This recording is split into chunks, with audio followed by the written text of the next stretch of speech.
विजयपुर नाम के एक राज्य में एक साधु रहा करते थे जिनका नाम था रामानंद। रामानंद को आभास हो गया था कि उनका समय पूरा होने वाला है और वे बहुत ही जल्द मृत्यु को प्राप्त होने वाले हैं। वे मरने से पहले अपनी सिद्धियां किसी योग्य व्यक्ति को देना चाहते थे और योग्य व्यक्ति की तलाश करने वह आनंदपुर नाम के गांव पहुंचते हैं।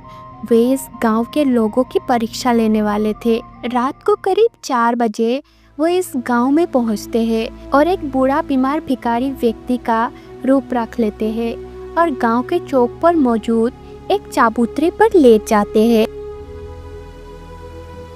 सूरज निकलता है और सुबह होती है। सीताराम सीताराम। अरे रे रे रे रे रे, राम राम राम राम। पता नहीं कौन सा रोगी आ गया है इस गांव में। हे भगवान, सुबह सुबह इसका चेहरा देख लिया, पता नहीं अब दिन कैसा जाएगा। छे छे छे छे छे छे छे। रोगी के फेस में वे साधु दर्द से तड़प रहे थे। अरे बचाओ मुझे, कोई मुझे बचाओ, बहुत दर्द हो रहा है, बहुत दर्द हो रहा है। गांव वाले उस रोगी के नजदीक नहीं आना चाहते थे। अरे ये कौन सा बुढ़ा बीमार भिखारी आ गया, हटाओ इसको यहाँ से। हे राम, कहीं हमारे बच्चों को बीमार ना कर दे ये। पानी, अरे कोई मुझे पानी पिला दो। पानी।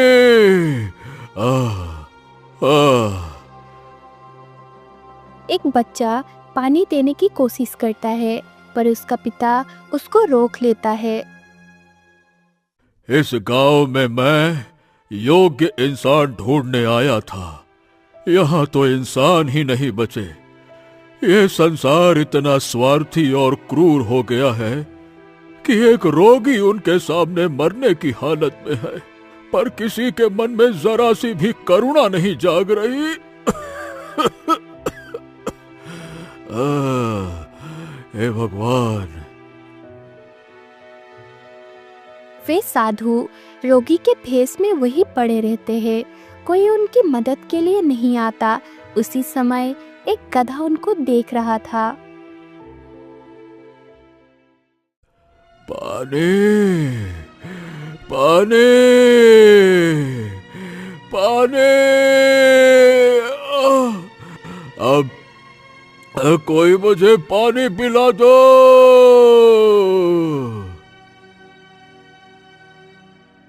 गधा दौड़ते हुए एक कुएं की तरफ जाता है। कुएं के पास वो एक महिला के पास जाकर कूदने लगता है। अरे बाप रे, ये गधा कहाँ से आया? हट, दूर हट, मेरे से दूर हट। अरे तुम्हारे हाथ में जो पानी का बाल्टी है ना, उसे शायद वो चाहिए। वो महिला पानी से भरी बाल्टी उस गधे के सामने रख देती है।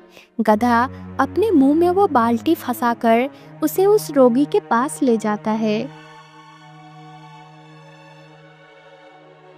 पानी, अरे कोई मुझे पानी पिला दो।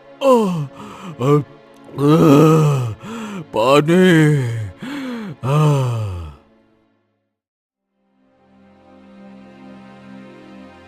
वो गधा उस रोगी के सामने वो बाल्टी रख देता है। साधु उसमें से पानी पीते हैं। इसके बाद वो गधा दौड़ते हुए एक वैद्य मनोहर के घर जाता है। मनोहर को भी कुछ समझ नहीं आता कि ये गधा क्या चाहता है। वो गधा अपने मुंह से मनोहर का कुर्ता पकड़कर खींचने लगता है। मनोहर समझ जाता है कि ये उसे कहीं ले जाना चाहता है। मनोहर उसका साथ चलते हैं और उसी चौक पर पहुंचते हैं और उस रोगी को देखते हैं। अरे बाप, इस इंसान की हालत तो बहुत ही खराब है। चलो काका, मैं तुमको अपने घर ले चलता हूँ, चलो चलो।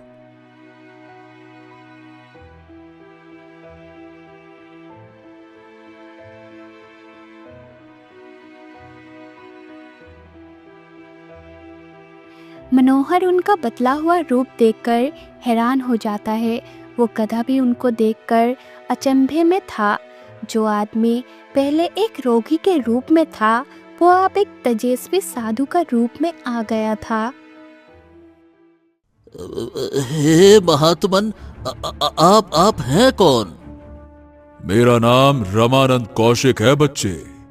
मैं इस गांव में एक रोगी का भेष बनाकर आया था, ये देखने के लिए कि क्या किसी के हृदय में इतनी करुणा बची है कि वो हम जैसों की मदद कर पाए। पर अफसोस की बात कि कोई आया ही नहीं। अरे परंतु आप ऐसा क्यों कर रहे थे गुरुवर? कुछ समझ नहीं आया। मैं एक निर्मल हृदय वाले इंसान को ढूंढ रहा था, जिसको मैं अपनी सारी सिद्धियां दे सकूं। गांव में किसी ने इनकी मदद नहीं की, मदद केवल मैंने की। इसका मतलब ये है कि अपनी सिद्धियां ये मुझे देने वाले हैं। हाय हाय हाय हाय, मेरा तो भाग्य बदल जाएगा अगर ऐसा हुआ तो। साधु मनोहर की तरफ देखते हैं। ये तो मुझे ही देख रहे हैं। लगता है कि मुझे ही सिद्धियां मिलने वाली हैं।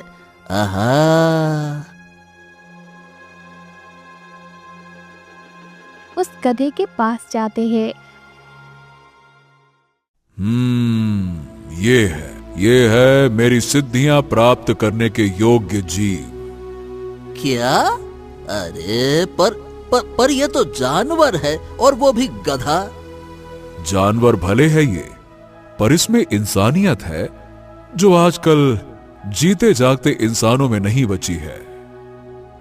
अरे पर गुरुदेव, ये गधा है, ये एक बहुत ही तुच्छ प्राणी है। सभी यही सोचते हैं कि गधा तो एक तुच्छ प्राणी है। असलियत में सबसे निर्मल हृदय गधे का ही होता है। ना ये प्राणी कभी किसी दूसरे जीव को हानि पहुंचाता है, और ना ही कभी कुछ पाने की लालसा रखता है। प्रकृति ने इसको बोझ ढोने के लिए बनाया है, तो बस ये चुपचाप वही करता है। यही मेरी सिद्धियों का असली हकदार है। पर आपका इलाज तो मैंने किया है ना, मुझ में क्या कमी है? मैं भी तो एक अच्छा इंसान हूं, लोगों का इलाज करता हूं, सेवा करता हूं।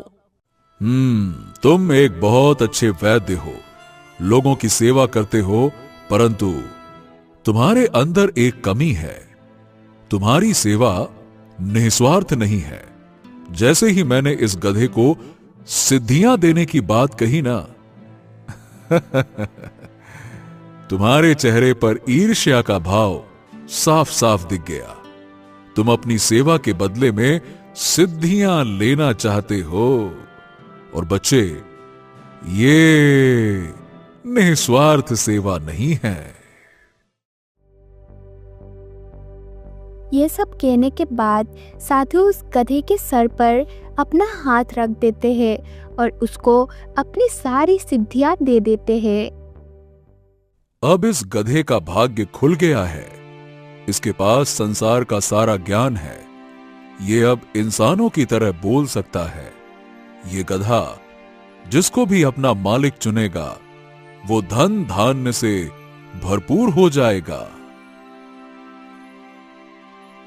मैं बोल सकता हूँ साधु महाराज, मैं बोल सकता हूँ।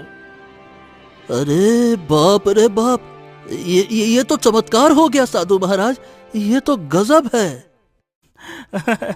आप धन्य है गुरुदेव। जिस प्राणी को पूरा इंसान तुच्छ समझ के ठुकराता है, आपने उसको क्या से क्या बना दिया। अब इन सिद्धियों के साथ तुम अपना जीवन खुशी से व्यतीत कर पाओगे। अच्छा, अब मैं तुम दोनों से विदा लेता हूं। जी गुरुदेव, जी जी। वे साधु चले जाते हैं। उसके बाद से वे साधु दोबारा कभी किसी को दिखाई नहीं देते। मनोहर थोड़ा उदास था क्योंकि उसको सिद्धियां नहीं मिली थी। सिद्धियां तो मुझे मिली नहीं, पर साधु महाराज ने कहा है कि इस गधे का जो भी मालिक होगा वो भी इसके भाग्य से धन धान्य से परिपूर्ण हो जाएगा। इसका मतलब है कि ये गधा किसी भी हाल में मेरे पास रहना चाहिए। क्या क्या सोच रहे हो वैद्य जी? बात ये है गधे कि अब तू मेरे साथ ही रहेगा। अब से मैं ही तेरा मालिक हूँ, समझा? लगता है कि इसके मन में लालच आ गया। मनोहर गधे को अपने घर में एक खूंटे से बांध देता है। गधा उस समय तो कुछ नहीं करता, लेकिन रात होते ही वो खूंटा तोड़कर भाग जाता है।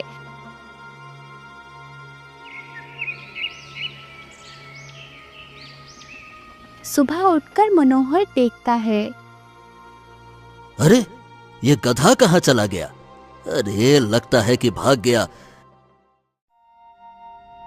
मनोहर अपने घर से बाहर निकलकर हर एक जगह पर उस गधे को ढूंढता है, पर वो कहीं नहीं मिलता। अरे पता नहीं कहाँ चला गया। कितनी भी सिद्धियां मिल जाए, ये ससुरा गधा नीच का नीच ही रहेगा। साले ने मेरी मर्जी का उल्लंघन किया। अब मैं इसकी अकल ठिकाने लगाऊंगा। अब मैं कुछ ऐसा करूंगा कि इसकी जो सिद्धियां हैं वो इसके लिए श्राप बन जाएंगी।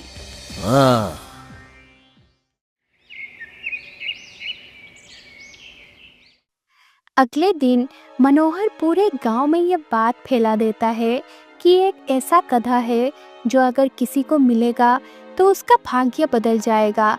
गांव की लालची भीड़ उस गधे को ढूंढने में लग जाती है। लोगों को ये नहीं पता था कि गधा खुद जिसको अपना मालिक चुनेगा सिर्फ उसी का भाग्य बदलेगा। वो गधा जंगल में आजाद घूम रहा था। तभी उसको दिखाई देता है कि गांव के कुछ लोग उसको ढूंढ रहे हैं। मैं ही रखूंगा उस गधे को अपने पास। अरे रखेगा तो तब ना जब उसे पकड़ोगे। अरे पकड़ूंगा तो उसको मैं, बस एक बार दिख तो जाए। पकड़ के सीधा अपने घर ले जाऊंगा और फिर माला माल हो जाऊंगा।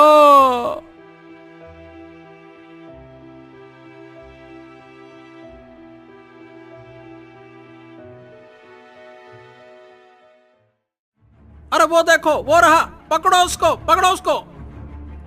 सारे गांव वाले उस गधे के पीछे भागने लगते हैं। गधा बड़ी तेजी से भागते भागते बहुत दूर आ जाता है। गांव वालों को वो गधा दिखाई देना बंद हो जाता, इसीलिए वो वापस चले जाते हैं। गधा भागते भागते जंगल से बहुत दूर आ गया था। सामने उसे एक नदी दिखाई देती है। वो नदी में पानी पीने लगता है। अचानक उसका पैर फिसलता है और वो नदी में गिर जाता है। नदी के उस पार एक आदमी बैठा था। वो देखता है कि नदी में एक गधा डूब रहा है। वो आदमी जल्दी से नदी में कूद जाता है और गधे को बचाकर किनारे पर ले आता है। हाँ, तुम्हारा बहुत बहुत धन्यवाद जो तुमने मुझे बचाया। वैसे कौन हो तुम? मैं कौन हूँ वो छोड़ो, ये बताओ कि तुम बोल कैसे रहे हो? अरे भाई तुम तो एक जानवर हो, फिर इंसानों की तरह बात कैसे कर रहे हो? गधा उसको अपनी सारी कहानी बताता है। अच्छा, तो तुम्हारा वरदान ही तुम्हारे लिए श्राप बन गया। तुम्हारे पास लोगों का भाग्य बदलने की सिद्धि है, इसीलिए गांव के सभी लोग तुम्हें पाना चाहते हैं। वाह वाह वाह वाह, क्या बात है, पूरा गांव तुम्हारे पीछे पड़ा है, बहुत प्रसिद्ध हो गए हो। अरे क्या खाक प्रसिद्ध हो गया हूँ, परेशान हो गया हूँ, परेशान। जिसको देखो ऐसा लगता है कि मुझे पकड़ के एक तिजोरी में बंद करके रख लेगा। हाँ नहीं तो। वैसे मेरा नाम तुकाराम है, मैं खेती करता हूँ और कुछ ही दूरी पे मेरा घर है। अच्छा, देखो, मुझे तुमसे कुछ नहीं चाहिए, पर हाँ, तुम चाहो तो मेरे घर में रह सकते हो। वहां तुम्हें गांव वालों से कोई खतरा नहीं होगा।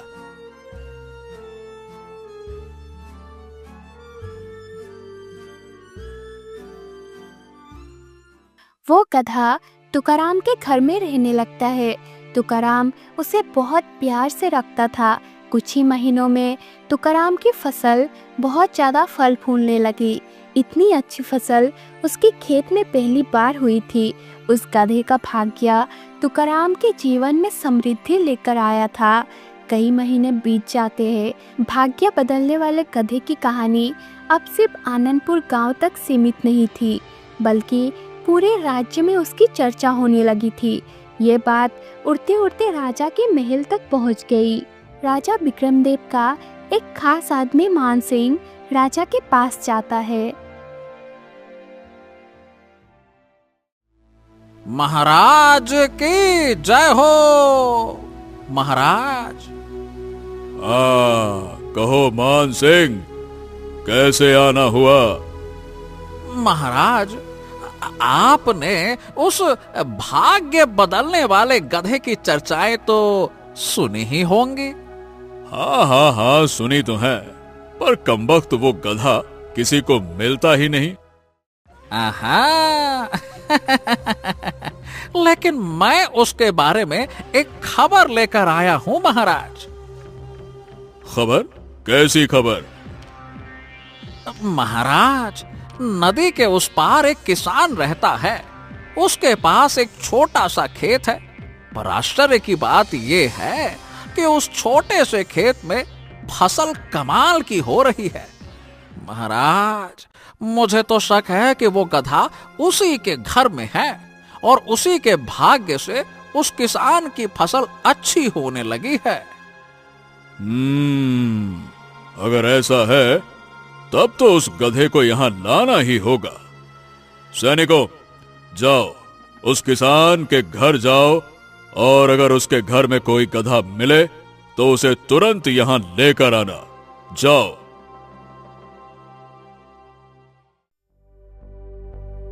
राजा के सैनिक तुकाराम के घर में घुसकर वो गधा उससे छीन लेते हैं।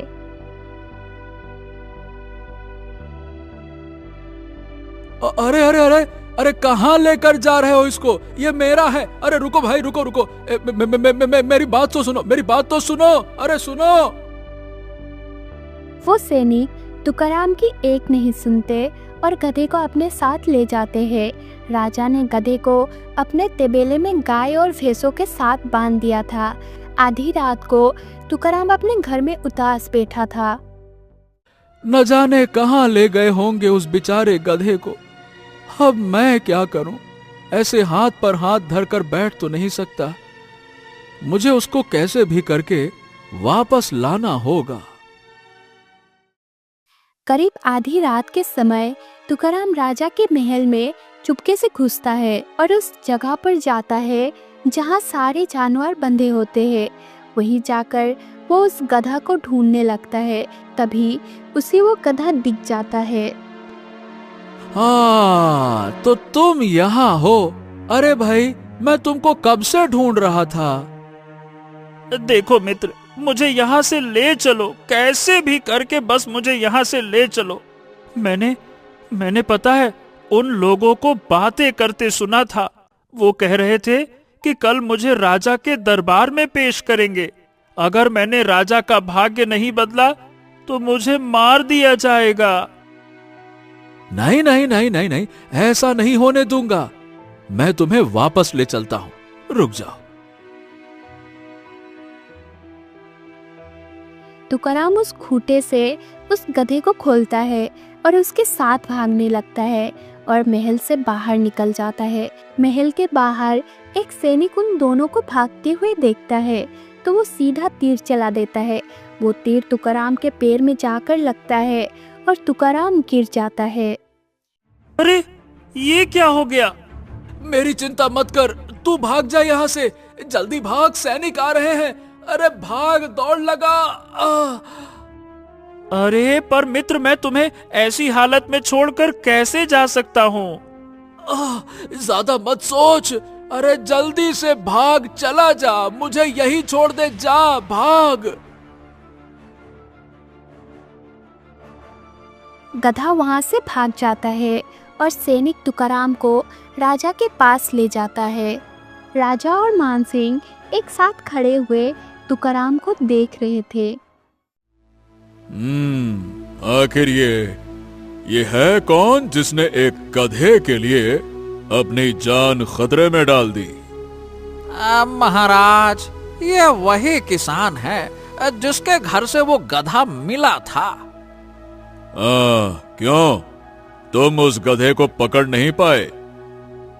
क्षमा कीजिएगा महाराज, मैं उसको पकड़ नहीं पाया। इसके पैर में तीर लग गया था, इसीलिए इसको मैंने पकड़ लिया। मानसिंह, कान खोलकर सुनो, मुझे वो गधा जल्द से जल्द चाहिए। हाँ हाँ महाराज, मैं उसे ढूंढता हूँ, आप निश्चिंत रहिए। और हाँ, इस किसान को अभी के अभी सलाखों के पीछे डाल दो, ले जाओ इसे। लेकिन महाराज, इसके पैर में तो तीर का घाव है, इसका क्या करें? अरे तुम वो सब छोड़ो, गधे को ढूंढो, वो जरूरी है। इसको रहने दो ऐसे ही, ले जाओ इसको। महाराज, अगर ये घाव सड़ गया ना, तो कारावास के पहरेदारों तक को इसकी बदबू आएगी महाराज। ये बात तो तुम बिल्कुल सही कह रहे हो। ठीक है, मानसिंह एक काम करो, गांव में से किसी वैद्य को लेकर आओ, जाओ। हाँ, जो आज्ञा महाराज। और हाँ, एक और बात, वापस आने के बाद तुम खुद उस कारावास भवन की पहरेदारी करना। ये किसान किसी भी कीमत पर भागना नहीं चाहिए। इसकी तलाश में वो गधा जरूर वापस आएगा। मैं समझ गया महाराज, सब समझ गया। चलो भाई, ले चलो इसको। तुकाराम को कारागार में डाल दिया जाता है। वो गधा बहुत ज्यादा उदास हो गया था।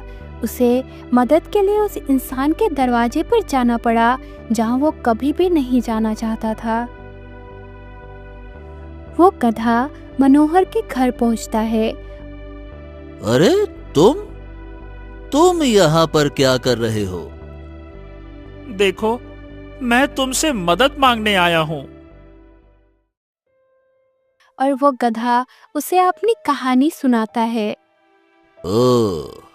तो जिस इंसान को तुमने अपना मालिक चुना, राजा ने उसे पकड़ लिया, और अब तुम चाहते हो कि मैं तुम्हारी मदद करूं? मेरे पास अब और कोई रास्ता नहीं है। अच्छा, अगर तुमने मुझे ही अपना मालिक माना होता तो तुम्हें इतना दुख नहीं झेलना पड़ता। बेवकूफ कहीं के गधे। खैर ठीक है, मैं भी तुम्हारे मालिक को छुड़ाने में तुम्हारी मदद तो करूंगा, लेकिन मेरी एक शर्त है। शर्त? कैसी शर्त? देखो, मैं तुम्हारे मालिक को आजाद करवा दूंगा, पर उसके बाद तुम्हें 3 महीने तक मेरे साथ रह के मुझे अपना मालिक मानना होगा। बोलो, मंजूर है तो बोलो, नहीं तो ये रहा दरवाजा। ठीक है, मुझे शर्त मंजूर है, कोई समस्या नहीं। तभी कोई दरवाजा खटखटाता है। अरे, इतनी रात को कौन आया है? अब मुझे क्या पता, रुको देखता हूं। और सुनो, तुम जल्दी से कहीं छुप जाओ। जाओ जाओ जाओ जाओ। वो गधा छुप जाता है। मनोहर दरवाजा खोलता है। सामने मानसिंह था। अरे मानसिंह जी, आप इतनी रात को? हाँ, थोड़ा सा काम था तुमसे। हाँ तो बोलिए ना। अरे पहले ये तो बताओ कि आसपास तुमने कोई गधा देखा है क्या? गधा? गधा तो नहीं, कोई गधा नहीं देखा मैंने। हाँ तो ठीक है, फिर कोई बात नहीं। चलो अब मुद्दे पर आता हूँ। तो देखो, बात यह है कि थोड़ी देर पहले हमने एक कैदी पकड़ा है। उसके पैर में तीर का घाव है, तुम्हें उसका इलाज करना होगा। अब गांव में तुम अकेले वैद्य हो, इसीलिए मैं तुम्हारे पास आया हूँ। ओह ठीक है, मैं करीबन आधे घंटे में आता हूँ। अच्छा, आना कहाँ होगा? और कहाँ, महल के पीछे जो कारावास भवन है ना, अरे जहाँ कैदियों को रखा जाता है, हाँ वहीं आना है। मैं भी तुम्हें वहीं मिलूंगा। ठीक है, चलो अब मैं चलता हूँ, सीधे वहीं मिलते हैं। मानसिंह वहां से चला जाता है।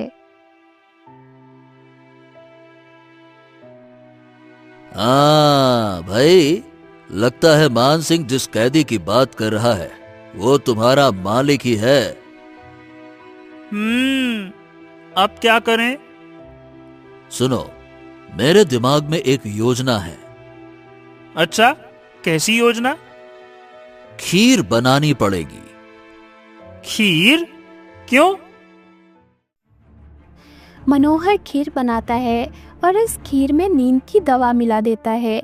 वो अपने थैले में कुछ मरहम पट्टी का सामान रखता है और वो खीर का डब्बा भी रख लेता है। हाँ सुनो, तुम यहीं रहना, मैं थोड़ी देर में आता हूँ। तुम्हारे मालिक को साथ में लेकर आऊंगा। बस हाँ, अपना वादा याद रखना। मालिक के आजाद होने के बाद तुम 3 महीने तक मुझे अपना मालिक मानकर मेरे साथ रहोगे और अपने भाग्य से मुझे अमीर बनाओगे। बोलो हाँ? हाँ हाँ हाँ हाँ, ठीक है ना, मैंने बोला तो। मैं अपना वादा जरूर निभाऊंगा। ठीक है।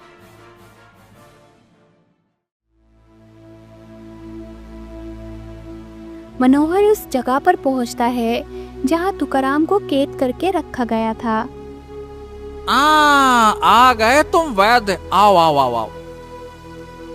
हाँ, कहाँ है वो कैदी? वो देखो, वो रहा। मानसिंह मनोहर को उस कारागार के अंदर ले जाता है जहां पर तुकाराम को कैद करके रखा गया था। मनोहर अपने थैले में से दवा और पट्टी निकालता है और तुकाराम के पैर के घाव पर लगाता है और फिर वापस आता है।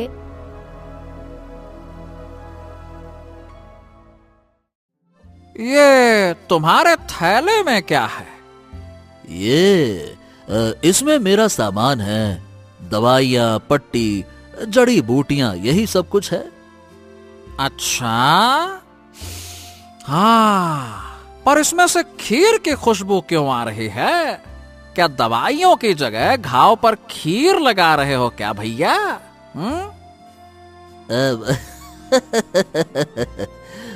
वो क्या है ना कि इस डब्बे में खीर है, आज मैंने बनाई थी।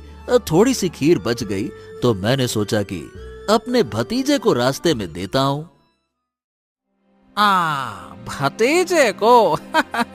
मुझे लगा दवाई की जगह खीर लगाओगे। खैर, ये भतीजे को रहने दो, ये खीर मुझे दे दो। मैं और सैनिक खाएंगे इसे। खुशबू से मेरा मन ललचा गया। लाओ लाओ लाओ। अरे पर ये अरे पर वार कुछ नहीं, खीर का डब्बा दो और चलते बनो यहाँ से। अरे लाओ भी।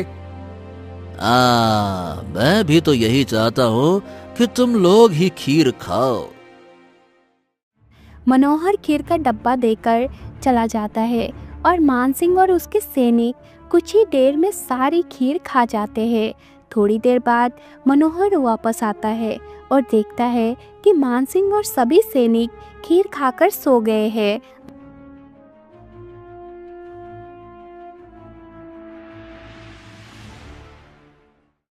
चलो जल्दी चलो, तुम्हारा गधा तुम्हारा इंतजार कर रहा है। चलो। लेकिन तुम कौन हो? अरे वो सब बहुत जल्द पता चल जाएगा, बस अभी यहां से चलो।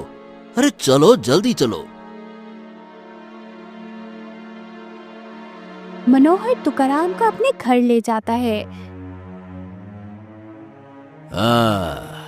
अब गधे को अपना वादा पूरा करना होगा। रुको रुको, कौन सा वादा? बात यह है कि मैंने इसको वादा किया था कि मदद के बदले मैं इनके साथ 3 महीने रहूंगा। 3 महीने पूरे होते ही मैं तुम्हारे पास आ जाऊंगा। ओ ऐसा। तो चलो मित्र, मैं तुम्हारा इंतजार करूंगा। मिलते हैं 3 महीने के बाद। और इस तरह वो गधा मनोहर की मदद से अपने मालिक को छुड़ा पाया। इसके बाद 3 महीने के लिए उसने मनोहर को अपने मालिक स्वीकार किया। गधे के भाग्य से 3 महीने में मनोहर का घर धन और अनाज से भर गया। 3 महीने बाद वो गधा तुकाराम के पास चला गया। साधु ने गधे को सिद्धियाँ इसीलिए दी क्योंकि गधे ने निस्वार्थ भाव से उनकी सेवा की। और गधा इतना सब होने के बाद भी तुकाराम के पास वापस गया क्योंकि तुकाराम उस गधे को निस्वार्थ प्रेम करता था।